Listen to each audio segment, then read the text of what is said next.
Fun fact! It's summertime in the northern hemisphere. And even though I live on an island, I know a lot about the Sonoran Desert too.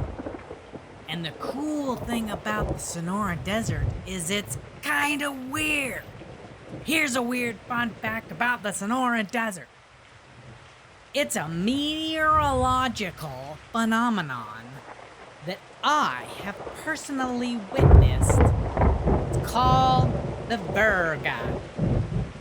It's also known as a dry storm. Precipitation, that means rain, can be seen falling from the clouds. But rain evaporates before it reaches the ground. You can stand and look up at the rain and never get wet. I love weird facts. See you next time.